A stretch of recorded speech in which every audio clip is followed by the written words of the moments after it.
Natmoy, Ya. Ya. liburan apalagi jarak jauh tuh pasti banyak pilihan moda transportasinya kan. Salah Hmm. satunya tuh naik kereta. Nah, tapi mungkin lo pada tahu, nggak semua daerah atau kota tuh punya stasiun kereta, ya kan? Iya, iya. Jadi beberapa orang tuh mutusin untuk naik kereta sampai ke stasiun terdekat dari tempat yang mereka tuju gitu ya. Habis itu baru lanjut pakai kendaraan lainnya. Nah, tapi gimana jadinya kalau ada satu daerah yang jelas-jelas gak punya stasiun nih, tapi keretanya tuh bisa berhenti gitu aja di situ dan naikin penumpang dari daerah itu. Hah? Lebih tepatnya, naikin sosok-sosok penunggu daerah yang dilewatin sama kereta ini. Gila. Kayak cerita pengalaman yang dikirim sama, sebut aja yang ngirim tuh namanya Wika ya.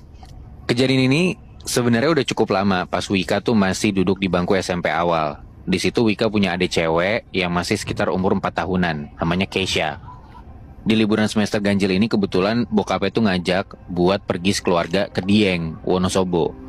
Wika sekeluarga ini berangkat naik kereta dari Pasar Senen ke Purwokerto. Oke. Terus rencananya abis itu lanjut pakai mobil sewaan ke Wonosobo. Dan jam keberangkatannya tuh emang sengaja dipilih malam, biar sepanjang perjalanan sekeluarga tuh ngisi buat istirahat atau tidur. Nah, sekeluarga tuh ada Wika, Keisha, bokapnya sama nyokapnya. Duduk saling berhadapan, kursi 6 orang gitu. Jadi masih ada sisa 2 kursi. Tahu kan lo kalau misalkan kereta yang duduknya tuh hadap-hadapan gitu.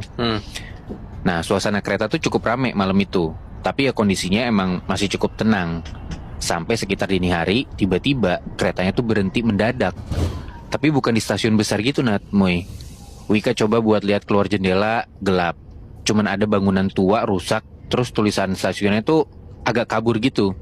Jadi tulisan buat stasiun ini cuman kelihatan ada huruf K di depan, terus belakangnya tuh run. Jadi K terus 000 habis itu run gitu. Yang anehnya nggak ada pengumuman apa-apa dari keretanya ini dan nggak tahu ini berhenti itu di mana, di stasiun apa gitu. Kayaknya emang harusnya nggak ada rute stop di stasiun ini. Nah, tapi nggak selang lama Wika ini bisa ngelihat kalau ada beberapa penumpang naik ke dalam keretanya. Oke. Posturnya tuh beragam, Moy. Beragam, aneh, dan pada pakai pakaian jadul kayak batik lengan panjang, kebaya coklat kusam. Pada nunduk aja gitu juga perawakannya gitu. Terus jalannya tuh pelan, kayak ngambang gitu, Moy.